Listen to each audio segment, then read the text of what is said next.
Queridos, graças e paz da parte de Deus. Bom, né? Bom estar. Bate uma foto bem legal pra gente atualizar aquela dali. Se bem que eu acho que essa é do meu perfil, né? Aí eu não me ajudo também. Mas eu emagreci 10 quilos, vocês não perceberam? Rapaz, olha, só cortando. Obrigado. Não tô indo na academia desde o ano passado, né? Mas eu cortei o açúcar, tá valendo já. Se bem que eu comi um chocolate hoje à tarde, mas aí eu tava congresso e tal, tava pegando uma energia. Gente, para quem não me conhece, eu sou o Rodrigo Bibo, já foi um pouco apresentado para vocês aqui. E sou autor. Quem já leu o livro Deus que Destrói Sonhos? Olha aí, 5 pessoas, glória a Deus. Avisa o pessoal lá que é dos Estados Unidos que vai ter a versão em inglês ano que vem, tá bom? Vai ter a versão em inglês do livro Deus que Destrói Sonhos. Não sei como é que fica isso em inglês, mas é God's Destroyer Dreams. Sorry. Vai ser alguma coisa parecida com isso, tá bom? Gente, mas que bom estar aqui mais um ano, eu não sei quantas vezes, tudo bem? Um abraço pessoal da internet, tá bom? Saia da internet e venha para o mundo real, tá? Eu não sei quantas vezes eu já vim aqui, mas acho que é a 4ª ou 5ª, e virei todos os anos que me convidarem, gosto de estar aqui. Muito obrigado, sou muito bem recebido, sou muito bem tratado, muito bem cuidado, amo vocês, e é sempre bom poder estar aqui, gente, tá bom? Para quem não ouve meus podcasts, bibotalk.com, acessa lá e ouça os nossos podcasts, ou vai no canal do YouTube, digita Bibotalk, e nós temos atração quase todo dia lá em nosso canal no YouTube, beleza? Vamos abrir a Bíblia então em 1 Coríntios capítulo 10, vamos ler o texto, o tema deste acampamento, deste congresso. Como é que vocês chamam isso aqui? Acampamento? Acampamento não é, porque vocês não estão acampando. É congresso é legal, congresso é coisa de pentecostal, aleluia. Eu era da UMADICE, União da Mocidade das Assembleias de Deus, olha aí, ó. UMADIO, União da Mocidade da Assembleia de Deus de Joinville. UMADICE era de Curitiba, era a União da Mocidade, e no carnaval falar em União da Mocidade é muito interessante. Essa piada, não traduz isso. Gente, 1 Coríntios capítulo 10, eu vou ler na nova tradução da linguagem de hoje, tá bom? Nova tradução na linguagem de hoje, que vai falar o que está na sua tradução também. 1 Coríntios capítulo 10, versículos 31 seguintes. 1 Coríntios capítulo 10, versículos 31 seguintes, diz o seguinte: portanto, quando vocês comem ou bebem, ou fazem qualquer outra coisa, façam tudo para a glória de Deus. Vivam de tal maneira que não prejudiquem os judeus, nem os não judeus, nem a igreja de Deus, ou a igreja de Cristo, para combinar com o tema aqui, com a igreja. 33, façam como eu, procuro agradar a todos em tudo o que faço, não pensando no meu próprio bem, mas no bem de todos, a fim de que eles possam ser salvos. Meus irmãos, eu até estava falando para o Alisson, que eu sou fã das pessoas que organizam as coisas, os voluntários. Sem voluntários vocês não estariam aqui sentados, tendo uma programação, comendo, tinha até papel para enxugar a mão no banheiro, isso é raro em congresso, né? Você vai lavar a mão e tem papel para enxugar a mão, o banheiro está razoavelmente limpo, né? Afinal, homens, façam xixi sentado, por favor, tá bom? Isso vai fazer bem para o seu futuro casamento e para a sua saúde, tá bom? Então o que acontece? É isso, os voluntários, eles são importantíssimos, tá? E eu sei que alguém pensou naquela decoração de entrada lá. Espera aí que estou engasgando. É o chocolate, viu? Não devia ter comido. Então alguém pensou naquela entrada que meio que simula umas nuvens ali, o céu e tal. E eu falei para o Alisson, o início da minha pregação vai ser um pouco diferente, e eu não quero que a pessoa que fez aquela decoração fique brava comigo. E por isso eu já quero pedir que você bata palmas para quem fez a decoração da entrada da conferência. Palmas. Dito tudo isso, que eu sou fã dos voluntários, e sem voluntários não haveria igreja, a verdade é essa. Dito tudo isso, eu quero propor algo um pouco diferente.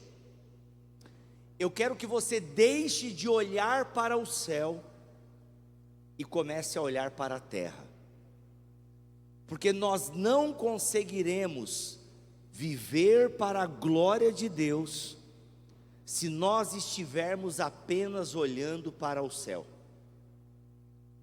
O nosso objetivo enquanto cristãos é olharmos para o céu, e nesse sentido uma ideia de que, falou em céu, já vem uma fumaça, já vem uma nuvem, vejo uma pequena nuvem. O nosso objetivo é olhar para o céu, e de fato é ter os nossos olhos fitos em Jesus, como o autor aos Hebreus fala, olha, olhem para o autor e consumador da sua fé. Nesse sentido, olhar para o céu significa olhar para Cristo. Mas o nosso desafio como cristãos, como jovens que tiveram um encontro com Cristo, que são da igreja de Cristo, é olhar para Jesus, olhar para o céu, mas saber que nós estamos com os nossos pés na terra. É saber que nós olhamos para o céu, mas vivemos neste mundo. Em que sentido? Então nós trazemos o céu para a terra. E aí, quando eu penso em Paulo falando sobre a glória de Deus, façam tudo para a glória de Deus, o que Paulo está querendo ensinar aqui? Paulo está lidando com uma igreja, pense você, gente, pensa numa igreja difícil, não pensa na sua, a de Corinto era pior. A igreja de Corinto era uma galera complicada, a igreja de Corinto era uma igreja dividida.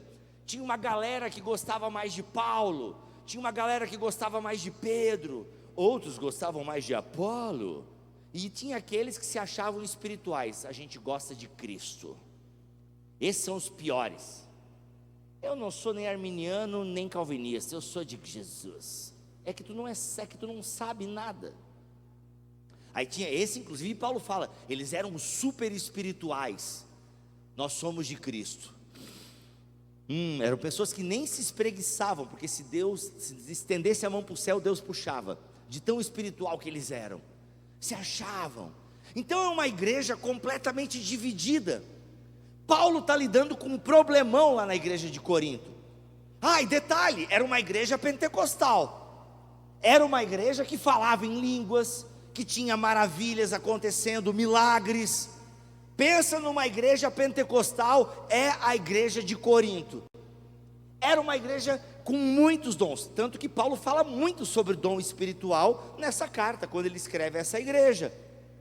Mas, lendo a carta de Paulo aos Coríntios, nós percebemos que uma igreja cheia de carisma, ou seja, cheia de dons espirituais, pode ser uma igreja sem caráter.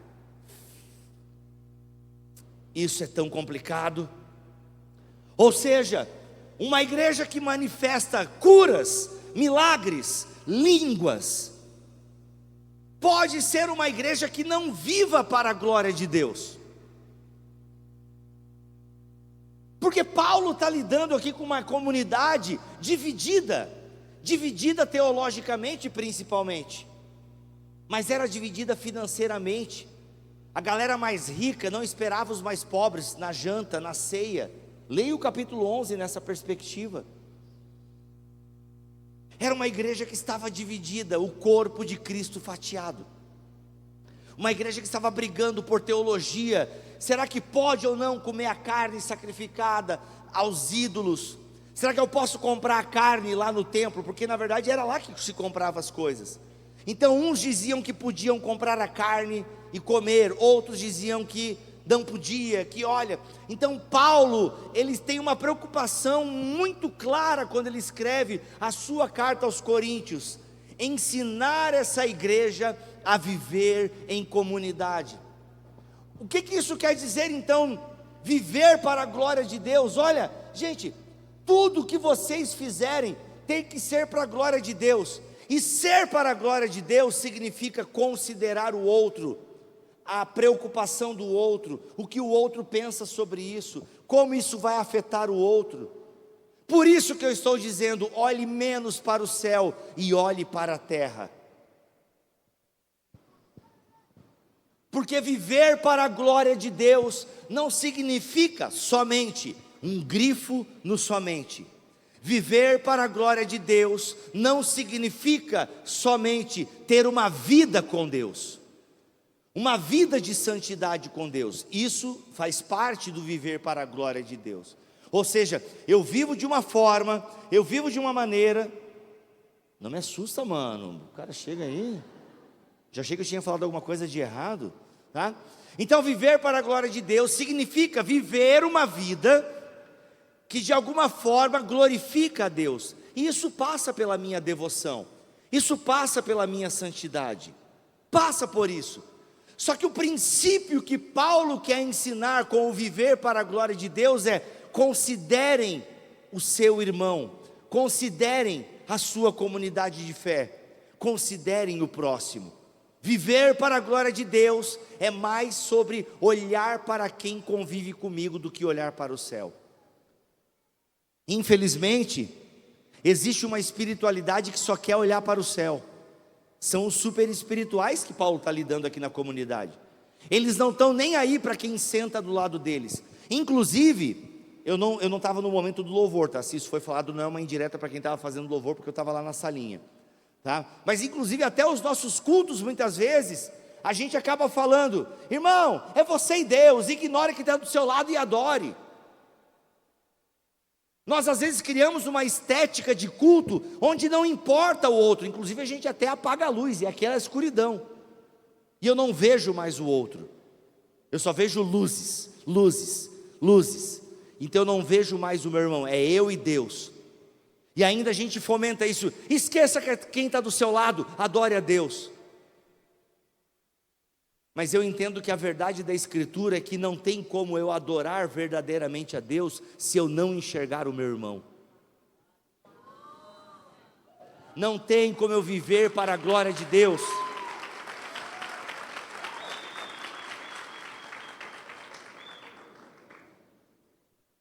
Não tem como eu viver para a glória de Deus se eu não enxergar o meu próximo. É isso que Paulo está querendo ensinar quando ele diz para uma igreja dividida teologicamente, dividida financeiramente: olha, vivam para a glória de Deus, ou seja, considerem o outro, vivam para Deus, tenham intimidade com Deus, amem a Deus. Só que entendam que o amor, e Paulo vai tratar no capítulo seguinte, o amor, capítulo 13 na verdade, o amor, ele só faz sentido no encontro com o outro. O amor só faz sentido no encontro com o outro. E se tem algo que manifesta a glória de Deus, quando que Jesus manifestou a glória do Pai? Quando que Jesus manifestou a glória de Deus? Quando estava na cruz, morrendo pelos seus amigos. É no morrer pelos seus amigos que a glória de Deus é manifestada. Percebam, a nossa vida espiritual, a nossa devoção, a nossa leitura bíblica, o esforço que vocês estão fazendo de estar aqui nesse final de semana, gastando dinheiro, tempo, energia, todo esse esforço de ter mais comunhão com Deus. Muitos de vocês vieram para este lugar aqui com um desejo genuíno de saírem transformados por Deus. Quantos querem sair daqui transformados pela glória de Deus? Que bom, a maioria de vocês. E os que não levantaram é porque estão já não querem mais levantar o braço, já levantaram muito, mas querem também. A Bíblia eu quero, mas eu não quero levantar o braço. Está tudo bem, o importante é que você quer no seu coração. Só que nada adianta você sair daqui cheio de Deus, se esse Deus em você não desaguarda o outro. De nada adianta estar cheio de Deus, se isso não refletir numa atitude, numa vida ética diferente. De nada adianta participar do devocional, participar das oficinas, estar aqui na palestra agora sem sono e realmente prestando atenção no que eu estou falando, no que foi falado ontem, se isso não desenvolver em você uma consciência de que a sua vida glorifica a Deus quando ela aponta para o outro, para o cuidado do outro. É uma ética, E a ética só faz sentido na vida com o outro, é um jeito de viver em que o outro é considerado, em que o outro é cuidado. Olha, façam tudo para a glória de Deus, vivam de tal maneira que não prejudiquem os judeus, nem os não judeus. Ou seja, Paulo está querendo que a igreja se ame, respeite os limites do outro. É claro que aqui nós temos uma questão teológica que hoje nem se aplica mais a nós. Nenhuma carne que a gente come aqui é sacrificada aos ídolos, a gente não tem nada que aqui a gente não enfrenta esse problema aqui, mas lá no tempo de Paulo era um problema sério, seríssimo, e Paulo orienta aqueles que não veem problema em comer a carne: olha gente, come, mas sabe, fica na tua, não precisa ficar anunciando os quatro ventos o que você fez, mas se alguém inclusive disser para você que essa carne foi sacrificada, não coma. Mas Paulo está dizendo: olha, você que é mais forte na fé, respeite aqueles que são mais fracos. Agora, é claro, a gente precisa tomar muito cuidado, porque se a gente viver só pensando naquele que é fraco na fé, a gente não faz nada, porque alguém fraco na fé acha que tudo é pecado. Não, é pecado fazer isso, é pecado usar esse tipo de roupa, é pecado ver esse tipo de filme, é pecado ver filme, é pecado ouvir esse tipo de música. Aí já pensou a gente viver só por causa do fraco? Não. O fraco precisa crescer e virar forte, mas o forte precisa respeitar o tempo do fraco, porque eu preciso viver em comunidade. Por isso Paulo está dizendo: olha, façam como eu procuro agradar a todos. E claro que não dá para agradar a todos, né? Como diz o ditado, nem Cristo agradou, mas eu procuro, ou seja, ele sabe que ele não consegue, mas sabe o que ele faz? Eu procuro. Ele consegue? Não, nem na igreja de Corinto ele conseguiu. Se um dia você ler a Bíblia, recomendo que você faça isso de vez em quando, você vai ler que a segunda carta que ele escreve à igreja de Corinto, é ele tentando explicar para a galera que ele é um apóstolo, é ele falando para a galera que não, Paulo é chato, não, Paulo quando prega é boring, nossa, chato. A igreja de Corinto achava Paulo chato, não dá um sono, mano, Paulo é chato. Então ele não agradou boa parte da igreja dos coríntios aqui, de Corinto, ele não agradou, mas sabe o que Paulo fazia? Ele procurava agradar, porque Paulo entendia que a vida do crente é uma vida de intencionalidade. Paulo entendia que a vida cristã é uma vida que intencionalmente vive para a glória de Deus. E o que é viver para a glória de Deus? É dizer: Deus, como eu amo mais o meu próximo. Uma vida para a glória de Deus não é ter um compromisso somente, um grifo no somente, sempre grife o somente. Uma vida para a glória de Deus não é somente ter um compromisso de leitura bíblica, anual quem sabe, se dedicar nas escrituras, isso é muito importante. Mas todo esse conhecimento bíblico que você tem só fará sentido se quando você estiver vivendo em comunhão, essa palavra desaguar na vida daquele irmão, na vida daquela irmã que precisa de uma palavra. Por isso Paulo vai falar aos Colossenses: habite ricamente a palavra de Deus em vocês, para que vocês se aconselhem mutuamente. O objetivo de nós estudarmos, nos dedicarmos, o objetivo de sermos cheios do Espírito é abençoar aqueles que estão com a gente no caminho. Levem as cargas um dos outros, e assim vocês cumprirão a lei de Cristo. Paulo escrevendo aos Gálatas no capítulo 6, versículo 2. Gente, procurem agradar, procurem viver de uma maneira em que a vida do outro é respeitada, a consciência do outro é respeitada. Gente, é muito maluco isso aqui, porque olha só, versículo 33, façam como eu, procuro agradar a todos em tudo o que faço, não pensando no meu próprio bem. Galera, a gente é egoísta, a gente só pensa na gente, entendeu? Farinha pouca, o meu pirão primeiro. Os jovens não entenderam a referência, mas essa é para os velhos mesmo. Entende? A gente só pensa na gente. Nós somos ensimesmados, encurvados em nós mesmos. Uma teologia do umbigo. Eu e o meu mundo. O importante sou eu, não o próximo. É por isso que eu digo para você, homem, vai fazer pipi, faz sentado, não fica mijando na borda da privada, porque o seu outro irmão, talvez ele queira sentar para fazer outra coisa. Você, menina, não joga absorvente ali na privada, que vai entupir, e a outra menina vai ficar ali, porque está entupida, e para onde eu vou agora? Porque você entupiu com o seu absorvente. Gente, a gente vê muita espiritualidade no banheiro, sabia? Você manter um banheiro limpo numa conferência, num congresso, é tão espiritual quanto entregar uma profecia para alguém ali fora. Porque eu estou pensando no próximo que virá depois de mim. Eu estou pensando no próximo, estou mantendo limpo, estou mantendo organizado. Aí o bonitão levanta da mesa sem tirar o prato, sem jogar comida no orgânico e o papel no outro lugar, entendeu? Pelo jeito acontece aqui também, né? E não devia. É uma consciência, é uma coletividade. Isso é viver para a glória de Deus. Não é só chorar e ter uma emoção e um pedaço de gelo na barriga, mas é ter uma consciência do próximo, do que vem depois de mim. Não dá, galera. Não dá para pensarmos somente em nós. Não dá. Mas é que eu preciso me amar primeiro para poder amar os outros. Quem te ensinou essa besteira? Nossa, Bíblia, Jesus ensinou isso? Me mostra na Bíblia. Na minha Bíblia, Jesus manda amar a Deus sobre todas as coisas e ao próximo como a ti mesmo. Ele não está dizendo para você se amar, porque Ele sabe que você já se ama. Você é um filho de Adão, você é um filho de Eva. Você é um pecadorzinho, eu sou um pecadorzinho. Nós já nos amamos por natureza caída e pecaminosa.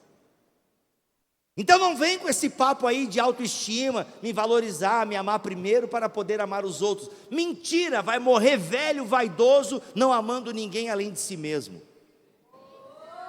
Entendeu? Então é necessário, meus irmãos e minhas irmãs, que a gente pare de olhar um pouquinho no espelho e comece a olhar mais nos olhos dos outros. Um parênteses aqui, afinal tem muito adolescente aqui.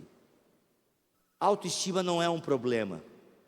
É importante você aceitar, é importante você aceitar o seu corpo, que não vai ser o corpo igual daquela modelo de Instagram que é falso e todo cirúrgico com facas.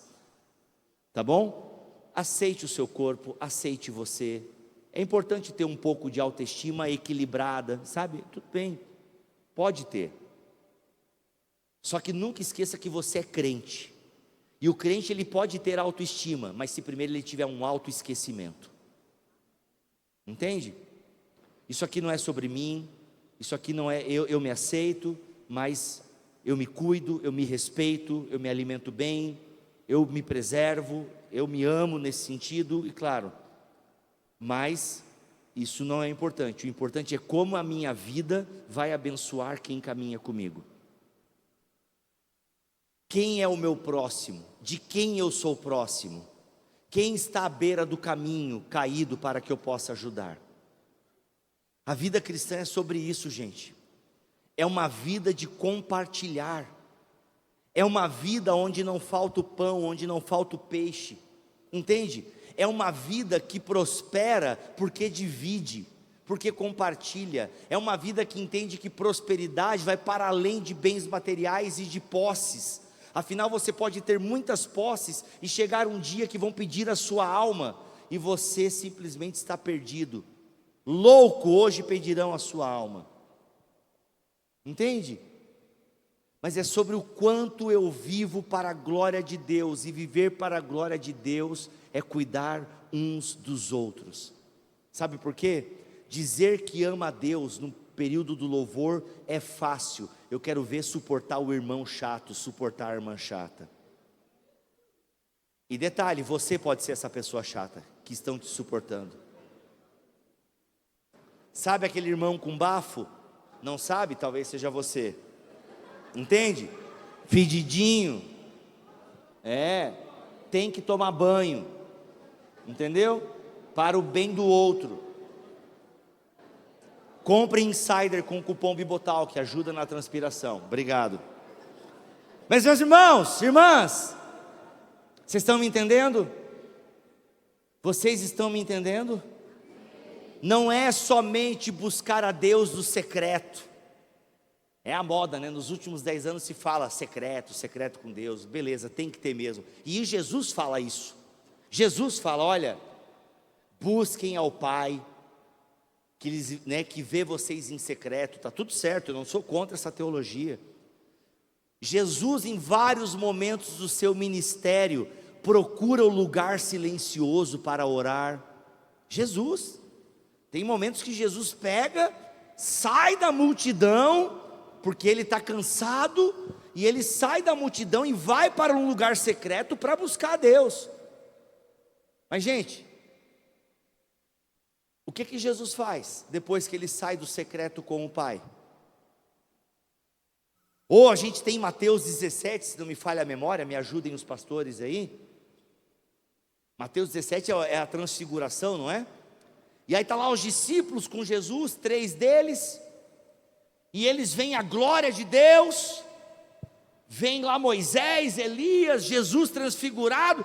Bora fazer cabana e ficar aqui nesse acampamento. Bora ficar aqui, Jesus. Não, vamos ficar aqui. E Jesus, sabe o que Jesus fala? Não. Bora descer. Para descer? Não, vamos descer um monte aqui.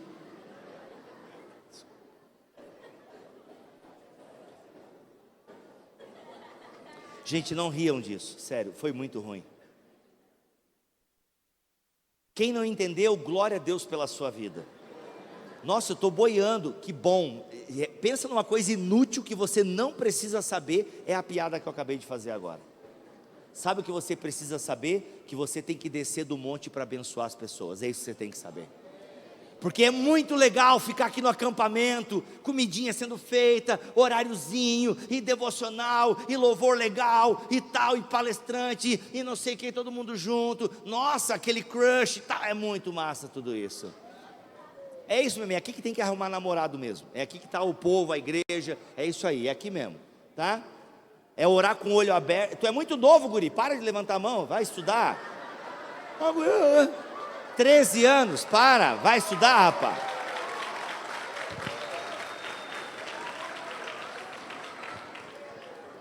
Mas olha só, vai acabar, amanhã acaba, e você volta para a sua vida, e é lá na sua vida que a glória de Deus vai se manifestar, porque você recebe aqui para entregar lá, está entendendo? É receber aqui para entregar lá. Nós recebemos o secreto para sermos uma bênção no público. Se nós tivermos somente o secreto, para ali no secreto ficarmos, a gente não serve para nada. A gente não serve para nada. Porque não adianta só ficar ali recebendo o amor de Deus. Não adianta ficar ali recebendo o amor de Deus, se eu não compartilho desse amor. Portanto, façam como eu, procurem agradar a todos em tudo, façam as coisas pensando no outro, sabe gente, façam as coisas pensando no próximo. Galera, as igrejas enfrentam problemas, porque são seres humanos, pecadores, que estão ali se reunindo, sendo família. E sabe como é que a gente resolve os problemas na família de Deus? Sabe como a gente resolve o problema entre os irmãos? A gente resolve o problema entre os irmãos se cada membro do corpo agisse como o Pai. É isso que Paulo está falando, sejam meus imitadores, como eu sou de Cristo. Sejam meus imitadores como eu tento imitar a Cristo. Façam as coisas para a glória de Deus, pensando não no próprio bem que vocês vão ter com isso, mas no bem que vocês vão gerar no outro. Entende? A sua vida, ela precisa servir a alguém, ela precisa servir a um propósito, que seja mais do que você se dar bem aqui. A sua vida precisa servir alguém que não seja você mesmo ou os seus somente. A sua vida precisa servir alguém. Eu quero abrir um parênteses aqui que sinto do Espírito. Talvez você esteja me ouvindo nesse exato momento e pensado assim: olha, Bibo, eu fiz tudo isso que você está falando, que a palavra está dizendo. Eu vivi, eu servi as pessoas, eu entreguei meu tempo, meu talento, eu entreguei a minha vida para servir aos outros, e tudo que eu recebi foi desprezo, falta de reconhecimento, e não me ajudaram quando eu precisei. A ti o Senhor diz: quem te sustenta sou eu, e você fez para a minha glória, não para a sua. Mas, meus irmãos, a nós o Senhor diz que casos como esses sejam cada vez menores, e que nós aprendamos a reconhecer o trabalho do outro, o tempo do outro, o esforço do outro, a vida do outro. Que a gente aprenda a reconhecer e a elogiar em vida o esforço do outro, a dedicação do outro. Mortos não recebem flores, mortos não recebem homenagens. Então, que nós como igreja possamos aprender em vida a reconhecer o esforço daquele que fez por nós. Para que esse irmão, para que essa irmã não sinta que foi em vão o que ela fez. Nós precisamos reconhecer em vida o esforço do outro para nos amar. E nós precisamos nos esforçar para amar, porque nós queremos fazer as coisas para a glória de Deus. Vivamos de uma maneira que a gente não prejudique os outros. E sabe para onde isso vai também? Eu posso ir para um monte de lugar, que eu podia falar por umas 3 horas. Obviamente que eu não quero falar por 3 horas, e nem vocês querem me ouvir por 3 horas. Mas não querem, ninguém aguenta. Pode ser o mais legal que for, 3 horas é demais, não dá. Só nós, quem é do tempo do Jaime Kemp, 4 horas ouvindo sobre namoro, sexo, noivado e não sei das quantas. Quem é do tempo do Jaime Kemp aqui? Seminários de sexualidade. Ó, tem um irmão lá, é nós, irmão, estamos juntos. 4 horas ouvindo o Jaime Kemp. Mas era legal, foi importante. Eu poderia ir para vários caminhos aqui, eu poderia falar várias coisas, mas já tem um irmão dormindo aqui no canto, eu quero respeitar o sono dele. Várias coisas. Deixa o irmão dormir, estava gostoso ali a soneca do cara. Mas sabe para onde eu quero ir? Eu quero ir para um lugar onde a maioria de nós aqui estamos. Sabe qual? A internet. Se tem um lugar onde os crentes se perdem é na internet. E a maioria de nós aqui estamos conectados. Ou temos redes sociais como Instagram, Facebook, WhatsApp, que é uma rede social. Entende? E outra rede social que eu não faço nem ideia que existe ainda, e vocês já estão lá usando, e eu nem sei ainda que existe. Você tem uma presença cristã nesse lugar ou não? Esse lugar que você está manifesta a presença de Deus ou não? As suas opiniões emitidas na sua rede social refletem o Pai que você diz amar? A sua presença na escola, no trabalho, refletem o Deus que você cantou até agora? É necessário que isso seja real na nossa vida, que a nossa presença fora do templo seja um convite para uma vida com Deus, que a nossa presença fora da igreja represente a igreja, que a nossa vida fora da igreja represente a igreja. Uma vida que glorifica a Deus não significa obedecer a algumas regras de forma externa, obedecer só por obedecer, ter uma religiosidade, cumprir alguns ritos. Não! Você pode ser um tremendo religioso e ainda assim não conhecer a Jesus Cristo. Você pode cumprir todos os ritos da sua igreja e ainda assim ir para o inferno. Porque Deus não quer pessoas que cumprem ritos, que obedecem por obedecer, que honram a Jesus com os seus lábios, mas têm um coração distante dele. Então uma vida que agrada a Deus não é cumprir umas regrinhas. Uma vida que agrada a Deus é uma vida diante de Deus. E uma vida diante de Deus inevitavelmente fará você estar diante de uma comunidade. Uma vida diante de Deus, inevitavelmente te colocará diante do seu irmão. E aí quando Deus fizer a pergunta para vocês, ei, onde está o seu irmão? Que você não responda como Caim, não sei, sou porventura eu guardador do meu irmão? Essa é uma resposta sem Deus. Uma resposta com Deus é: o meu irmão está aqui do meu lado e eu estou cuidando dele. Essa é a vida que agrada a Deus. É um bando de irmãos que se cuidam, um bando de irmãs que se cuidam, é um bando de pessoas que se ajudam a se parecerem mais com Jesus, e não se mordem, e não se consomem, se cansam, mas cuidam do outro para a glória de Deus. E sabe de quem você tem que cuidar? Não é de quem não está aqui, pode ser também.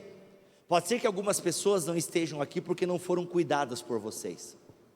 E talvez na sua cabeça essa pessoa não está aqui porque é frescura. Não, quer que a gente vai buscar em casa. Talvez tivesse que buscar em casa. E você não foi porque achou que era frescura. Já pensou se Deus achasse frescura?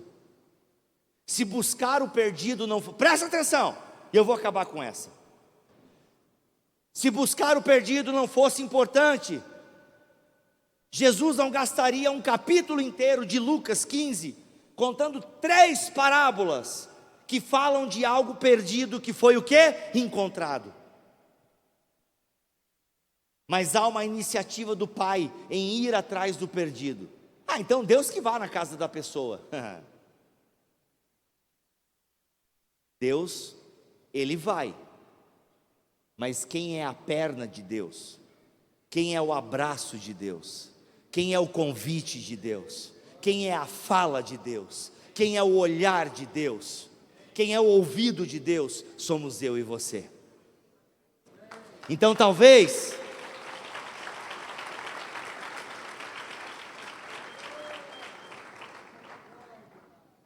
aquela pessoa não esteja aqui por culpa nossa mesmo, porque nós falhamos com ela. Que a gente não falhe da próxima vez. Talvez aquela pessoa ela não tinha o dinheiro para pagar aqui, e a gente talvez não fez alguma coisa para que ela estivesse, e você poderia pedir para alguém para falar, dar um jeito. Mas eu não sabia. Às vezes as pessoas têm vergonha de falar.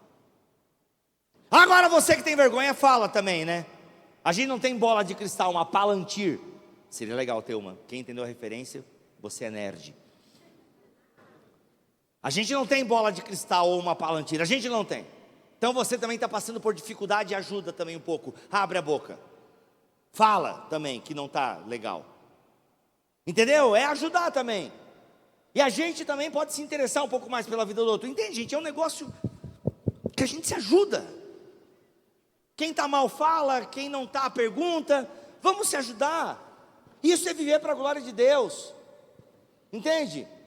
Olha, Deus amou o mundo de tal maneira que deu o seu Filho, para que todo aquele que nele crê não pereça, mas tenha vida eterna.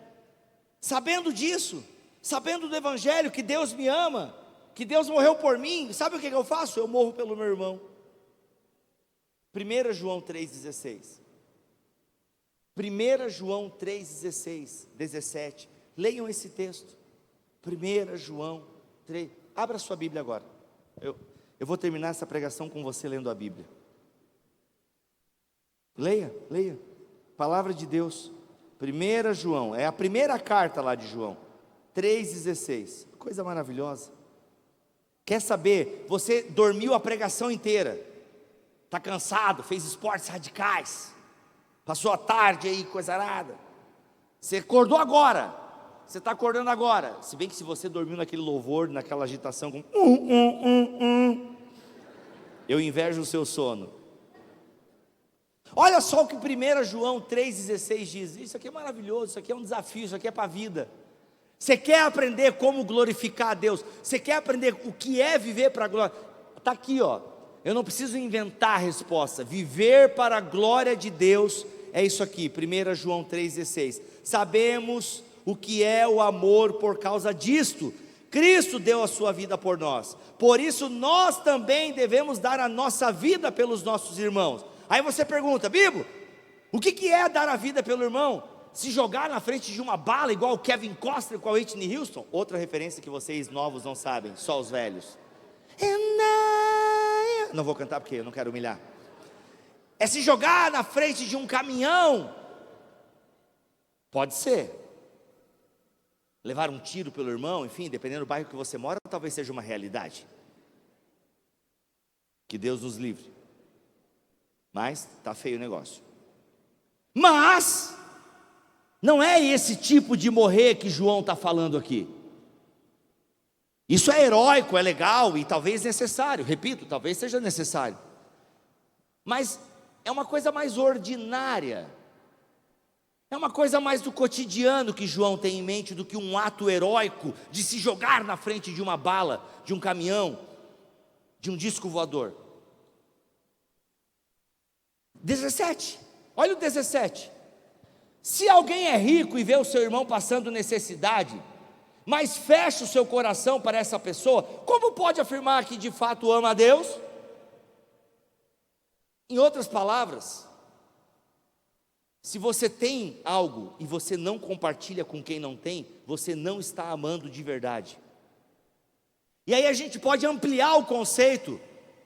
E você, mesmo adolescente que recebe mesada e ainda não trabalha no menor aprendiz, ou você que já é concursado, ganha um salário legal, todos nós temos riquezas e pobrezas. E não estou falando de dinheiro, eu estou falando da sua vida. Você tem alguma riqueza que supre a pobreza de outra pessoa. Você é um bom ouvinte, você tem bons conselhos, você talvez tenha dinheiro mesmo, você talvez tenha uma boa companhia, você anda mais uma milha, entende? E você também tem pobreza que precisa ser suprida pela riqueza de alguém. E eu não estou falando de dinheiro. Riquezas e pobrezas fazem parte do corpo de Cristo. E é dentro do corpo de Cristo que essas necessidades são supridas. Isso é maravilhoso. Isso é amar o irmão, entende? E a gente não deve amar somente de palavras e de conversa. Deve ser um amor verdadeiro que se mostra por meio de ações. Que o Senhor nos ajude. Que o Senhor nos ajude a vivermos para a sua glória. E que nós entendamos que viver para a sua glória é viver uma vida que considera o outro, o tempo do outro, a vida do outro, a necessidade do outro. Que a gente possa fazer como Paulo, que procura agradar os outros, não pensa em si em primeiro lugar, mas procura atender às necessidades e demandas da comunidade, para a glória de Deus, em nome de Jesus, amém e amém.